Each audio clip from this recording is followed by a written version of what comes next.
Bien le bonjour à vous tous et bienvenue de nouveau dans ma chaîne, la chaîne Tawfiq Animation and More.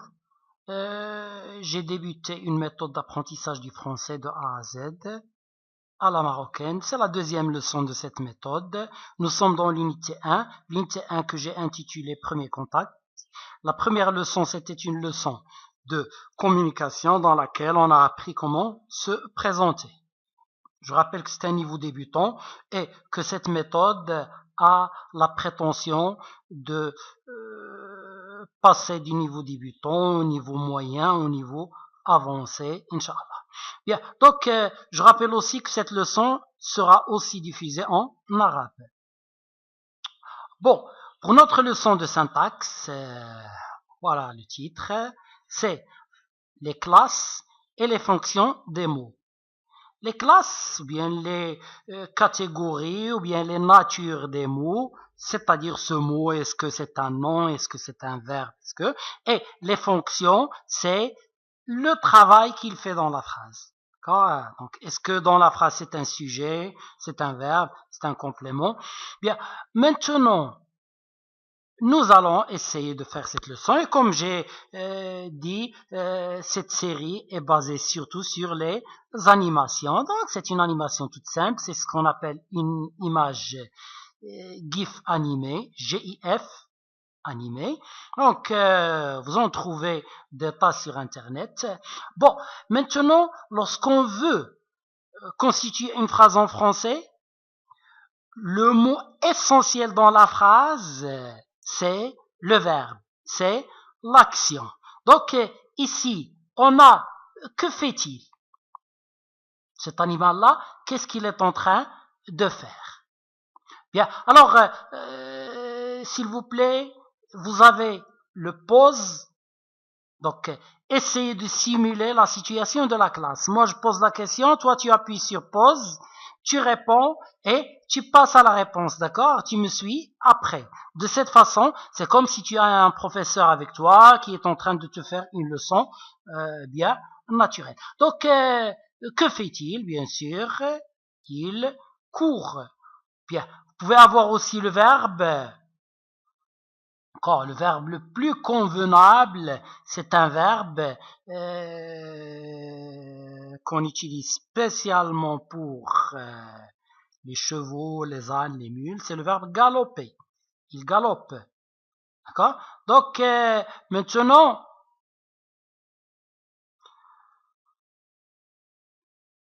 le verbe est appelé le noyau de la phrase. C'est l'élément le plus important dans la phrase.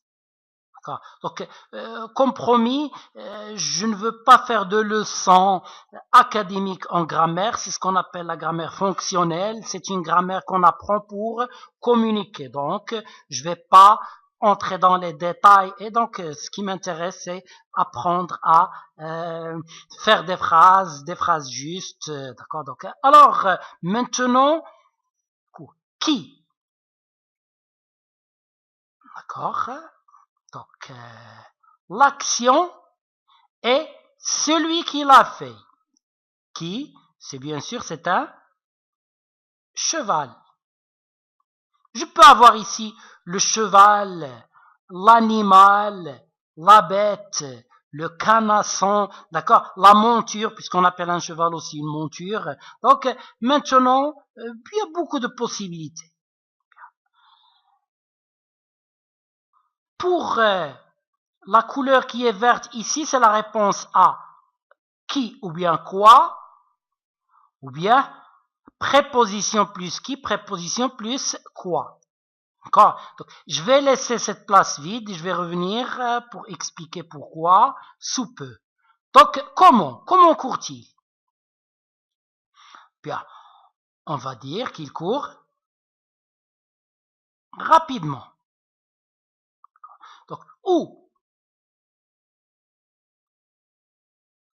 Bien sûr, plusieurs réponses sont possibles. Moi, j'ai écrit dans la nature, mais vous pouvez avoir plusieurs possibilités dans le pré, en plein air.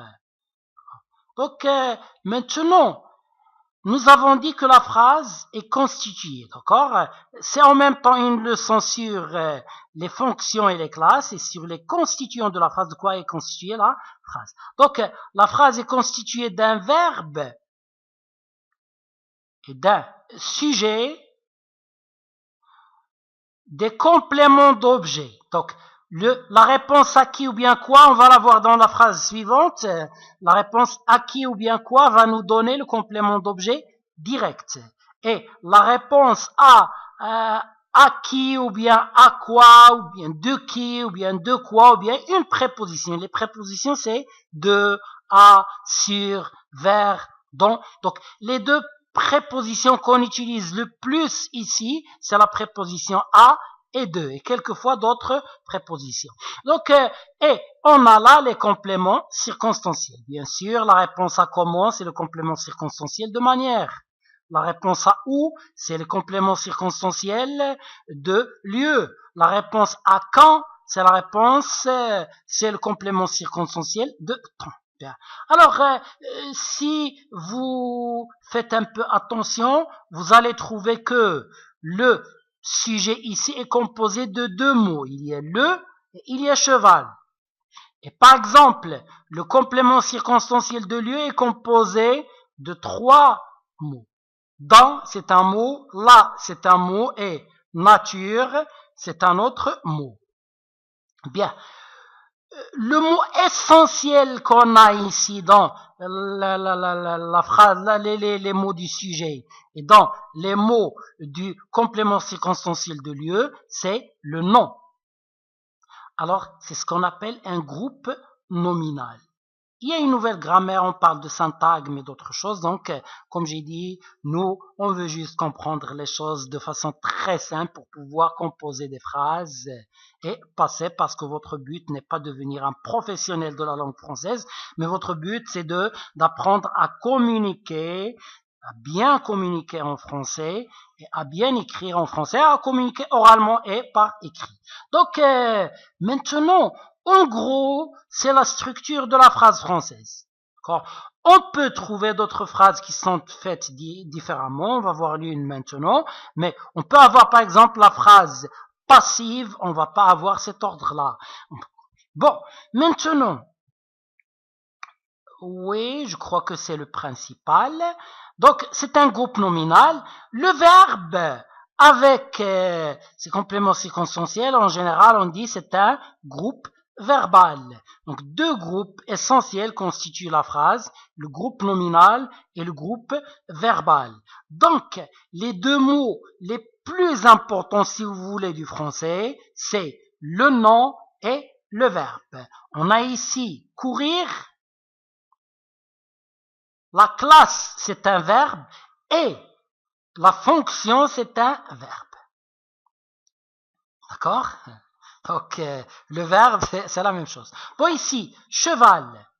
Donc, le cheval. Donc, cheval, la classe en général ne change pas. C'est toujours la même classe.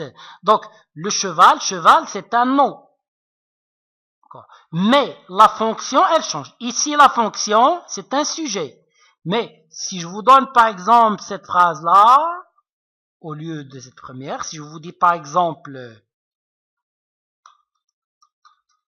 je vois un cheval, donc un cheval là, ce sera un complément d'objet direct. Ce sera la réponse à qui ou bien à quoi ici. Je, c'est le sujet.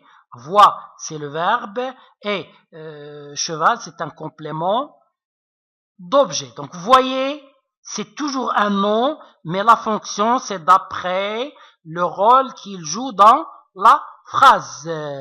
J'ai la majuscule activée, donc je la désactive. Bon, sur mon clavier. Bon, maintenant, regardez. Maintenant, je vous demande d'écrire le cheval. Le cheval, ajoutez un mot pour décrire le cheval. Donc, vous allez dire le robuste cheval. Alors, en général, les deux mots qui accompagnent le plus le nom, qui se trouve le plus avec le nom, ces deux noms, c'est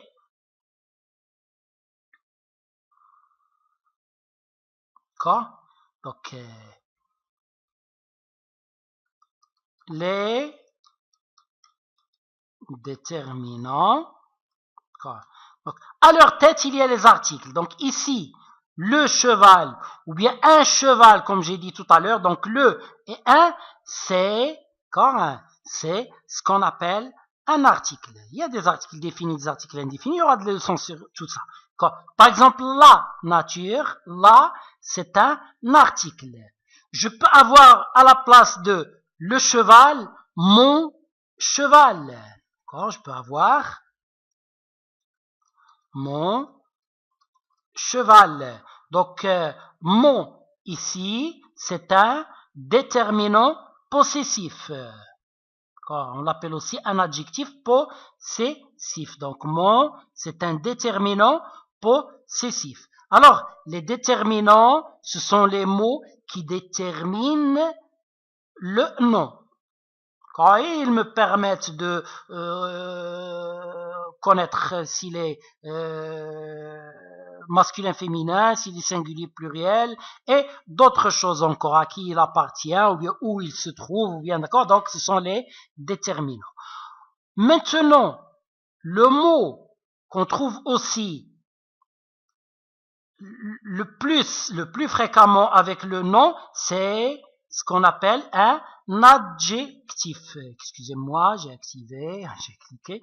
Donc, c'est un adjectif. Donc, robuste, fort, roux si on parle de la couleur, grand, petit. Donc, tout ça, c'est ce qu'on appelle des adjectifs. Et les adjectifs, ils servent essentiellement à caractériser, à décrire le nom.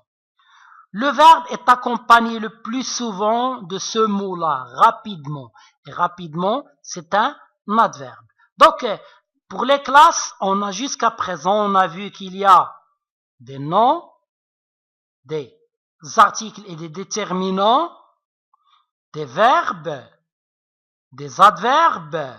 Dans, c'est une préposition. Et la préposition, ce sont des mots qui permettent de relier des mots. Donc, je peux avoir, par exemple, dans, elle rattache ici la nature au verbe.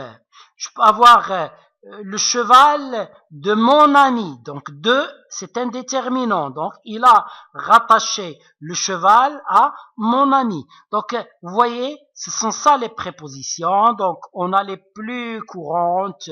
On a à avec accent, on a de, on a dans, on a sur, on a sous. D'accord? Donc, on va avoir une leçon, bien sûr, sur chacun de ces constituants de la phrase, de chaque classe de mots. Bon, maintenant, verbe, nom, déterminant, adjectif, adverbe, préposition, c'est les mots les plus essentiels. On peut aussi avoir d'autres mots. On peut avoir par exemple l'interjection lorsque je dis est ou bien o ou bien. Donc, et aujourd'hui, c'est ce qui m'intéresse. Mais je veux que, oubliez cette phrase, je veux juste que vous transformiez ces mots-là, ce groupe nominal, voilà la consigne, transformer ce groupe nominal de façon à employer le verbe être. D'accord? Employer le verbe être. Alors, qu'est-ce que vous allez dire si vous voulez ajouter le verbe être à cette phrase? Je rappelle, s'il vous plaît, le mieux, c'est que vous travailliez avec moi, d'accord? Alors, arrêtez, réfléchissez, donnez la réponse et passez pour suivre la leçon. Donc, je vais répondre, moi, ce sera le cheval est robuste. Donc, alors regardez ici, le cheval, il fait quelque chose, oui ou non? Oui, il fait quelque chose. Donc, ce verbe-là, ce verbe courir, c'est un verbe. Oui, le verbe courir, c'est un verbe d'action. D'accord? Il me montre que le sujet fait une action dans quelques cas bien rares que le sujet subit une action. Donc, ça, c'est un verbe d'action. Il me permet de décrire les actions, de raconter les actions que fait le sujet. Et ce verbe-là, le verbe être, c'est un verbe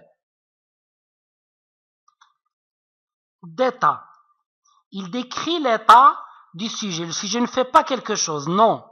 C'est un état de ce sujet qu'on est en train de décrire. Alors, dans ce cas, ce complément-là, cet adjectif devient un complément. Ici, l'adjectif, il complète le nom, mais ici, il devient un complément du verbe. Et c'est ce qu'on appelle un complément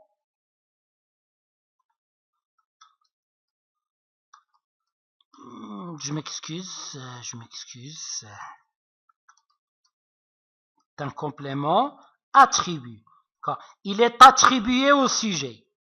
Il permet de décrire le sujet. D'accord? Donc, alors, ce sont les deux types de phrases les plus courantes. Les phrases avec des verbes d'action, les phrases avec des verbes d'état pour décrire. On a aussi, ça, c'est une phrase active et on a la phrase passive, je ne vais pas rentrer dans ça. Donc, alors, nous allons maintenant passer à notre suite de leçons. Regardez maintenant ici, qu'est-ce qu'il fait?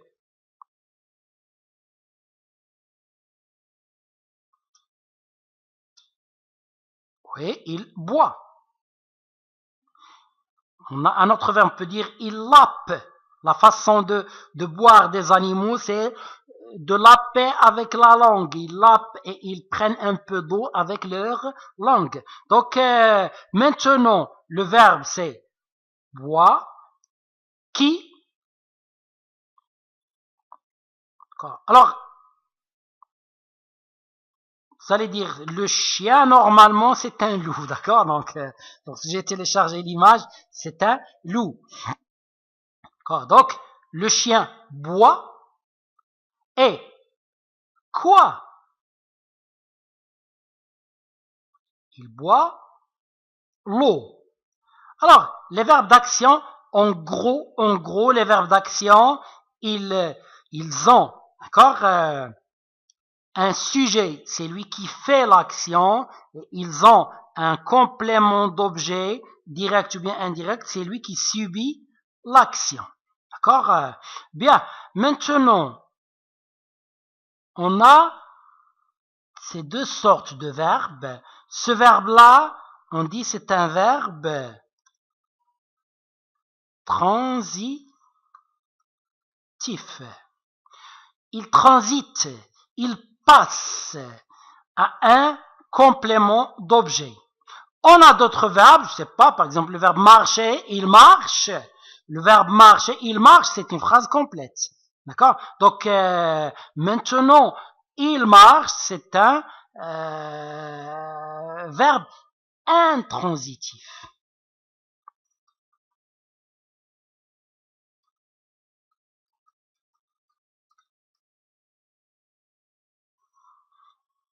Intransitif.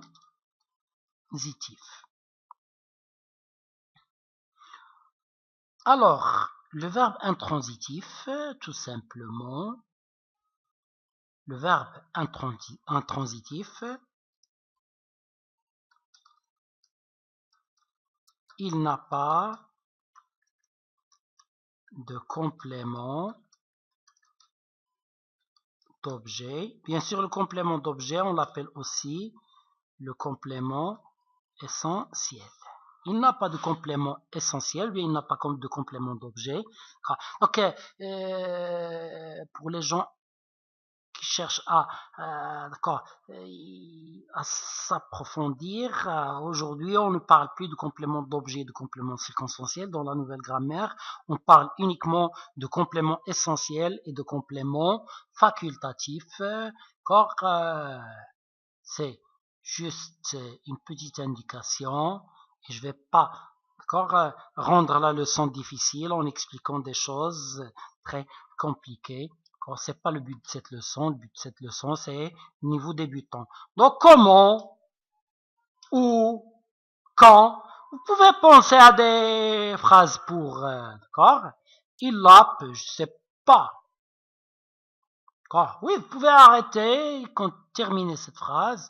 Je peux avoir ici, par exemple, il a avec avidité. S'il vous plaît, je n'arrive pas à voir cette phrase. Alors, si elle n'est pas écrite correctement, je m'excuse. Donc, j'agrandis les caractères. Ou par exemple, je sais pas, en forêt.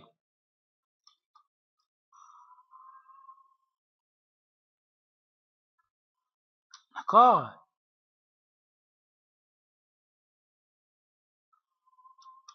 Et quand? Je sais pas. Maintenant. Bien.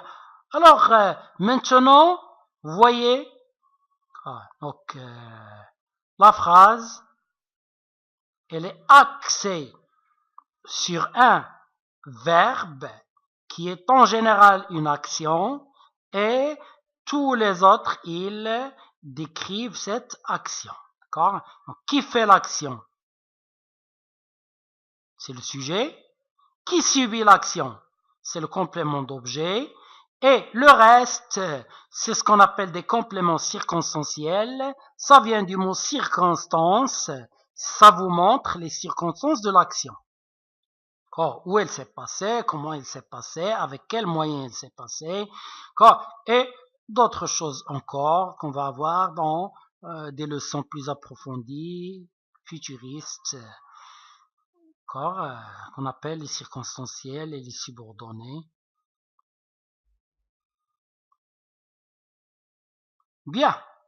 Alors maintenant,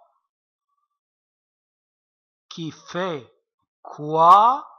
Et vous pouvez avoir les autres, comment, où, quand. Vous pouvez avoir aussi ou bien à quoi, d'accord? Il y a des phrases avec un double complément. Il y a des phrases où on peut trouver un complément d'objet direct et un complément d'objet indirect. Je ne vous ai pas donné ce type de phrase. Ce sera peut-être pour plus tard. Bien. Alors, maintenant, je vous donne plus les phrases. Vous essayez de faire les phrases. D'accord? Arrêtez la vidéo. Je peux tout simplement avoir la jeune fille monte ou bien conduit une bicyclette en pédalant avec force dans la rue à l'instant même. Et vous voyez, c'est très long, mais c'est juste une phrase. Bien. Alors, la même chose. Vous voyez.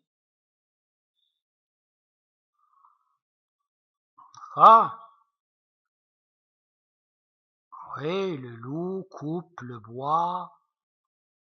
On peut avoir ici le moyen, l'instrument avec une scie. Ou dans son atelier. Quand? Mardi. D'accord? Bien. Alors, maintenant, cette phrase-là, vous pouvez l'utiliser tout seul, employer tout simplement. C'est, excuse. D'accord? Donc, j'ai oublié ce carré-là, c'est juste ces trois. Donc, qu'est-ce qu'on voit là? Qui? C'est le chat. Il fait quoi? Regarde, observe, guette. Quoi? Les poissons, bien le poisson. Le bocal, l'aquarium.